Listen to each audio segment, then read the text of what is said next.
Kurukṣetre, Kurukṣetre, samavetā yuyutsavaḥ,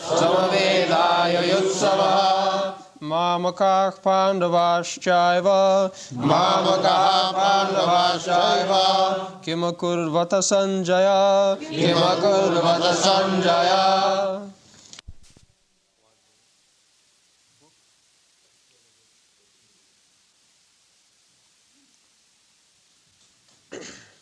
Dhṛtarāṣṭra. In your leisure hour, you will try to repeat and get by heart some of these slokas. That will be very nice. Go on. Dhṛtarāṣṭra, King Dhṛtarāṣṭra, uvāca, he said, dharma-kṣetre, in the place of pilgrimage, Kurukṣetra, in the place named Kurukṣetra, samavetā, assembled, yuyutsavaḥ, desiring to fight, māmakāḥ, my party, sons, Pāṇḍavāḥ, the sons of Pāṇḍu, cha, and eva, certainly, kim, what, akurvata, did they do, Sañjaya, O Sañjaya. Translation: Dhṛtarāṣṭra said, O Sañjaya, after assembling in the place of pilgrimage at Kurukṣetra, what did my sons and the sons of Pāṇḍu do, being desirous to fight? So, the history is that same family, there was dispute who would occupy the throne. Dhṛtarāṣṭra, and actually he was the eldest son of the king, and next was Pāṇḍu. So every country, the law of primogeniture, what is called, the eldest child, in your country, if the eldest child is a girl, she also occupies the throne, just like present Queen Elizabeth. Formerly there was Queen Victoria, before that another Elizabeth. But in India, the woman has no such right. The woman is never given any responsible post. That is the opinion of the greatest politician in the history of the world, Chanakya Pandit. According to his opinion, Vishwāsa naiva kartavyam strishu rajakuleshu.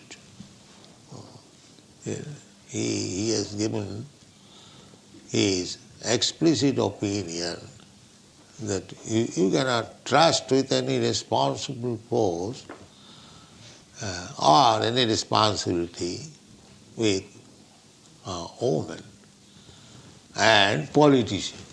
Those who are diplomat politicians, you cannot trust them. So the general regulation is that women should remain under the protection of husband, father, husband and children. Just like this, Pāṇḍu's, their mother, Kunti, she was very, very qualified lady. But still, after the death of her husband, she always remained with the sons. The sons are going to the forest, the mother is also going. Also the wife is also going, Draupadi. This was it. So two parties. Dhṛtarāṣṭra was the eldest son, but he was blind, bodily defect. Therefore, he was not awarded the throne. His next brother, Pāṇḍu, he was offered the throne, but he died very early age, a young man.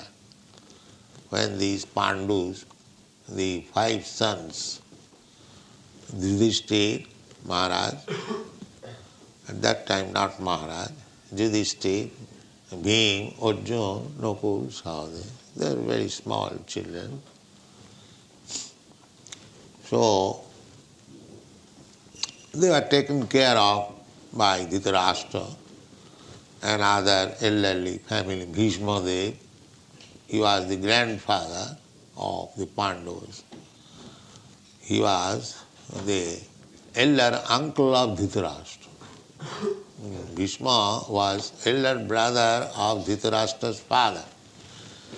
He was so old, but he was actually, the kingdom belonged to Bhishma, but he remained a brahmachari. He did not marry. There was no issue of Bhishma there. Therefore his nephews, Dhṛtarāṣṭra and Pāṇḍu, they were inheritors. Now, after the death of Pāṇḍu, there was conspiracy. Dhṛtarāṣṭra wanted that actually this is my kingdom. Now, somehow or other I could not get it. Now my brother is dead. So if I do not inherit, why not my sons? This was the politics.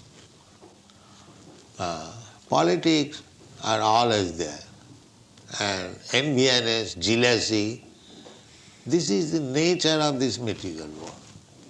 You cannot avoid. The spiritual world means just the opposite. There is no politics, there is no jealousy, there is no enviousness, there is spiritual. And material world means politics, jealousy, diplomacy, enviousness, so many things. This is material.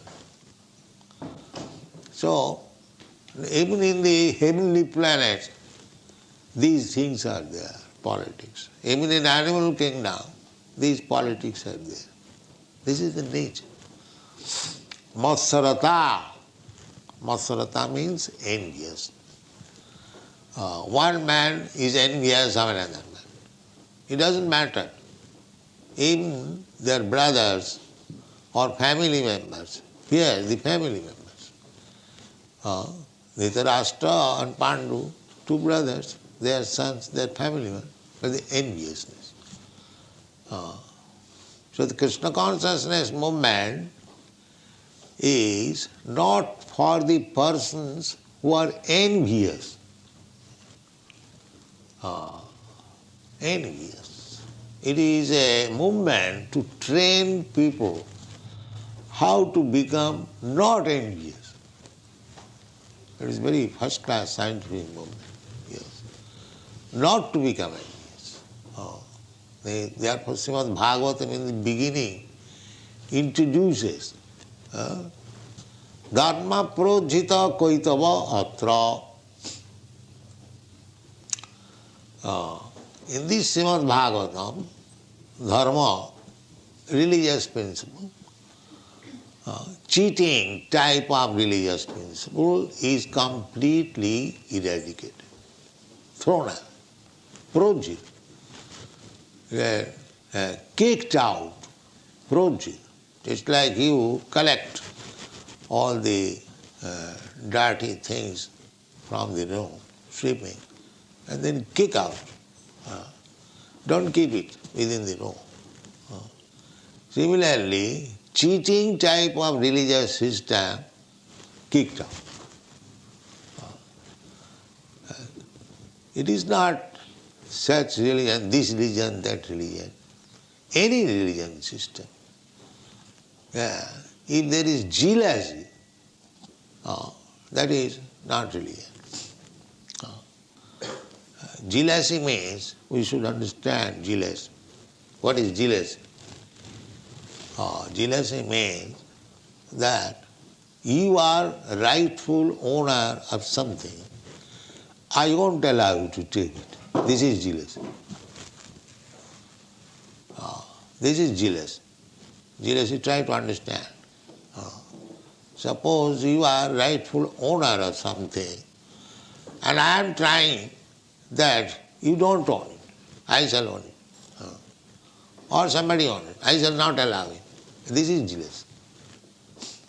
So, what is the rightful ownership of the living entity? That is to be understood. Birthright, what is called birthright. Just like everyone has got right to live under the protection of the government. Everyone. That is good government. Government should give security of life and property. That is God. Not only for the human being, but for the ant. This is God. Not that I give protection to my brother and not to others. That is not. Just like Parikshit Maharaj. He was giving protection to the animals also. When he was on his tour, as soon as he saw that a black man was trying to kill one cow, immediately he took his sword. Who are you? You are trying to kill?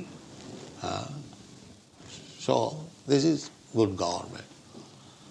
Unless the government is equal to everyone, just like God is equal to everyone.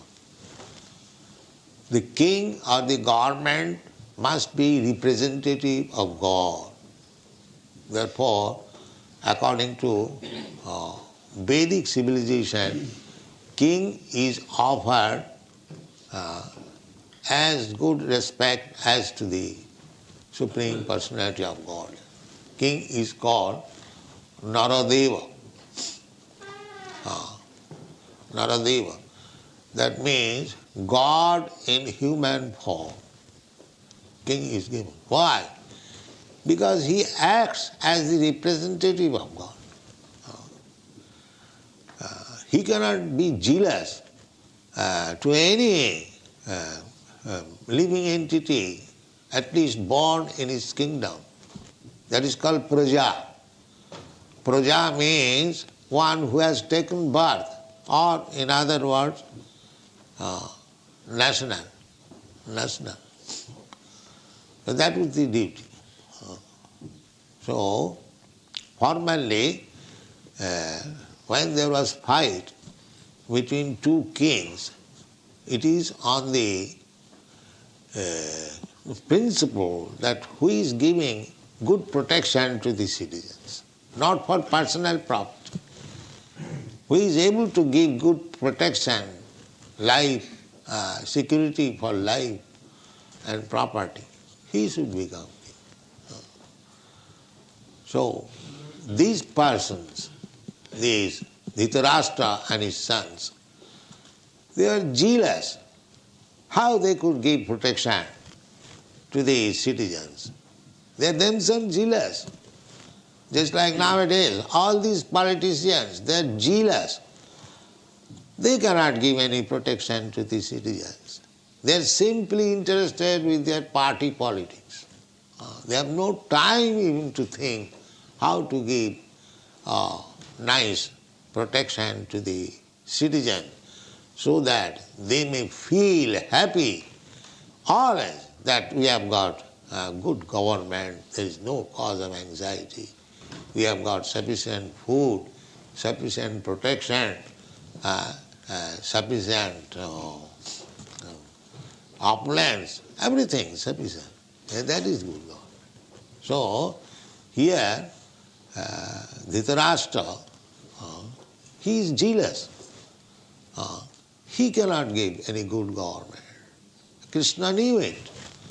Krishna sent a messenger, Akrura. You have read in the Srimad Bhagavatam. Before this battle of Kurukṣetra from Dwarka, he sent his uncle, Akrura, just go to Hastinapur, New Delhi, and see what is the situation.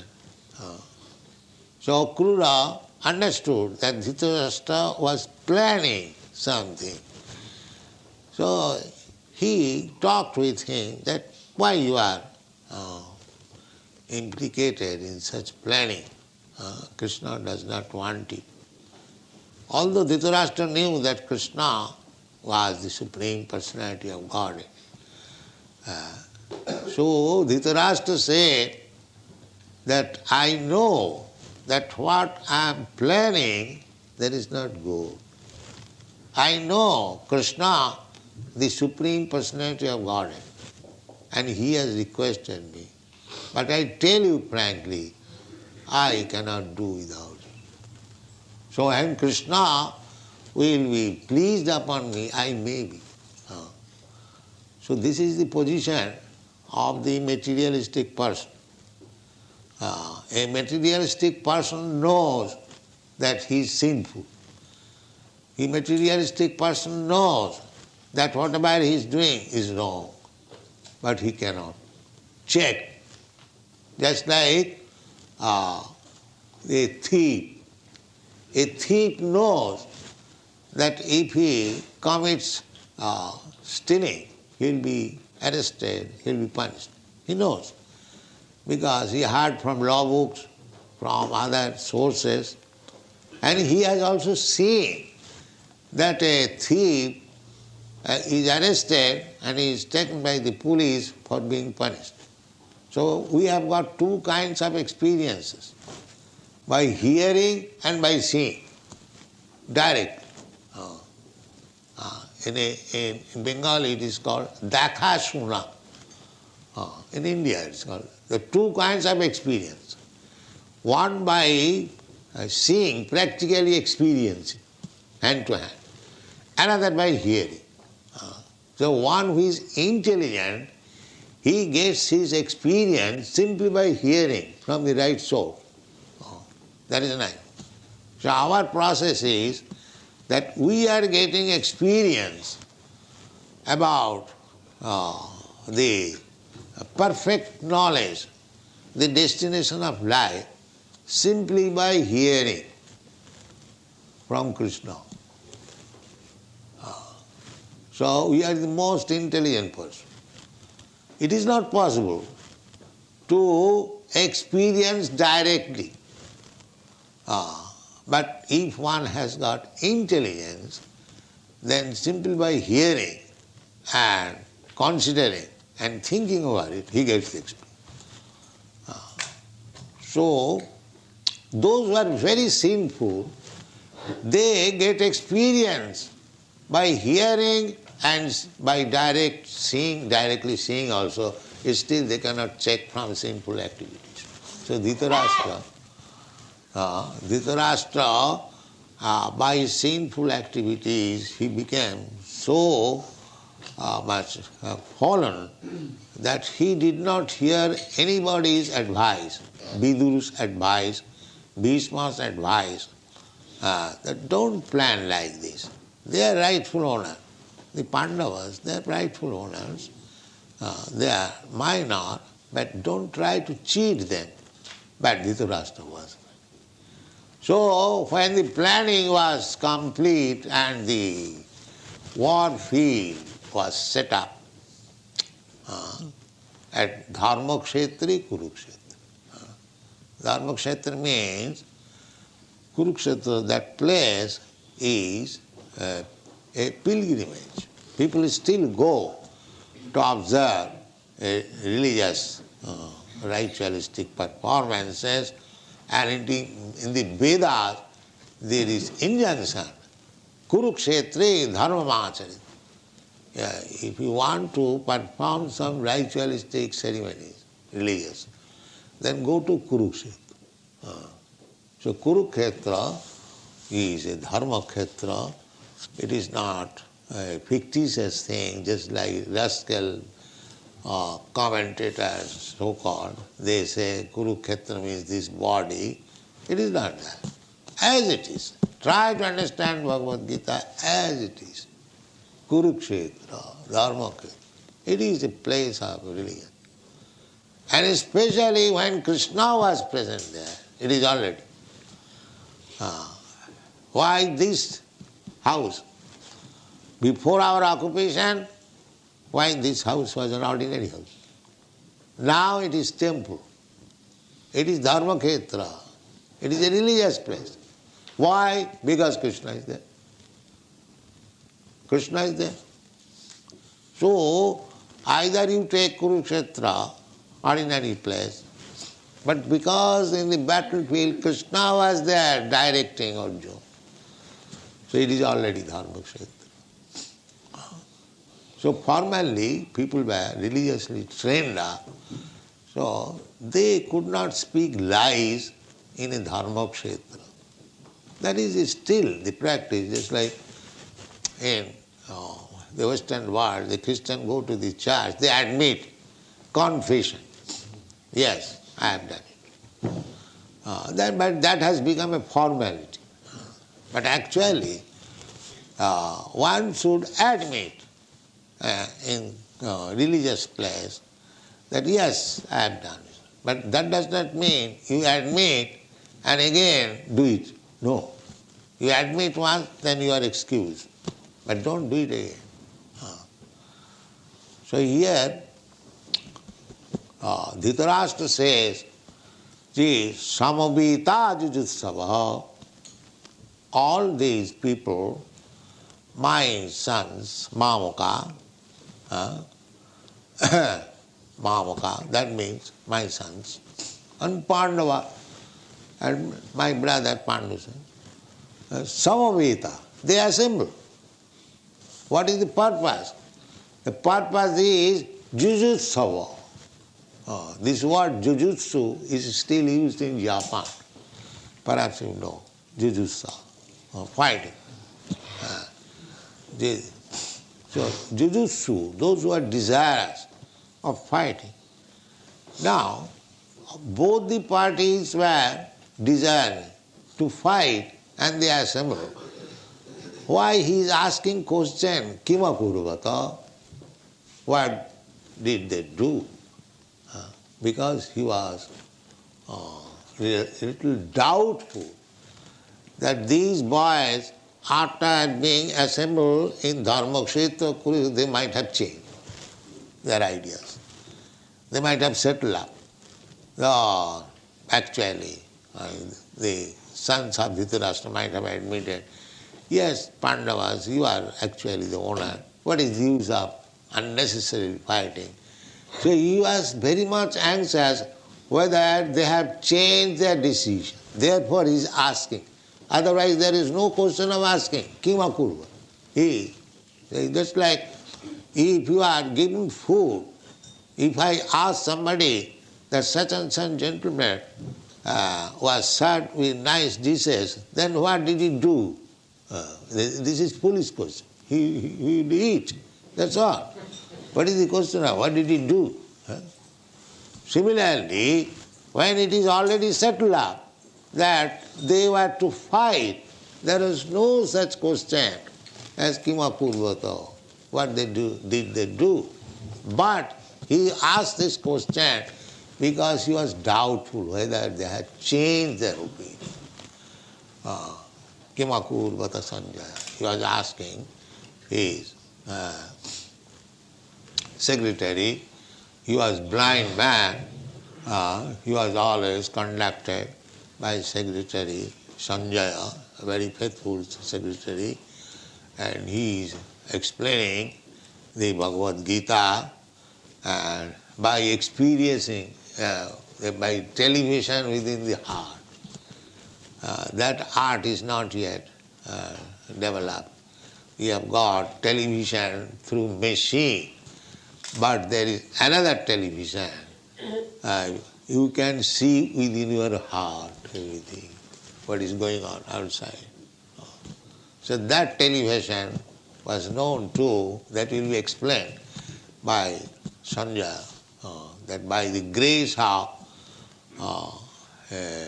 Vyasadeva, he learned this televisioning, and he was sitting with his master within the room, and he was actually seeing how the fighting is going on, and he was explaining.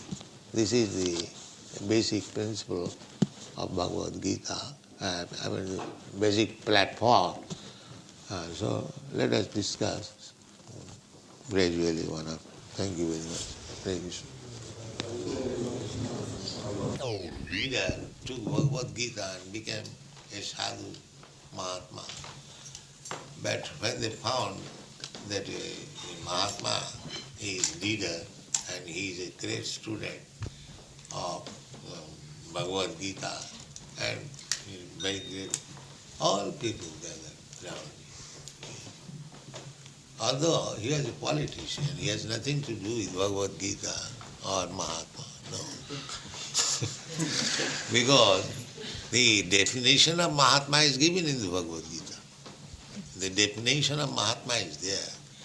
Mahatmanastu māṃ prārtho devi prakritim āsrita bhajanti anandamanasu. This is Mahatma. Mahatma means he has taken shelter of Krishna, 100%, and his only business is to worship and glorify Krishna. That is Mahatma.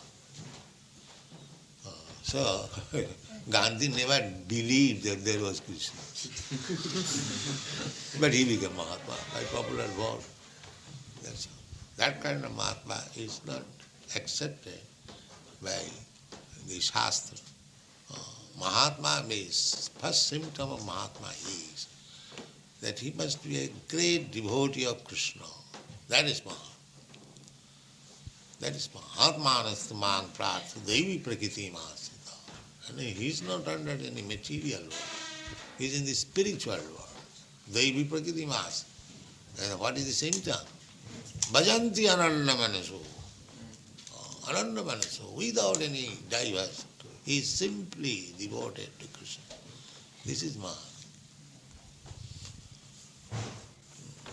Everything is there in the Bhagavad Gita. Therefore I request you to study Bhagavad Gita thoroughly as it is. Then you become perfectly powerful, spiritual. Now chant Hare Krishna.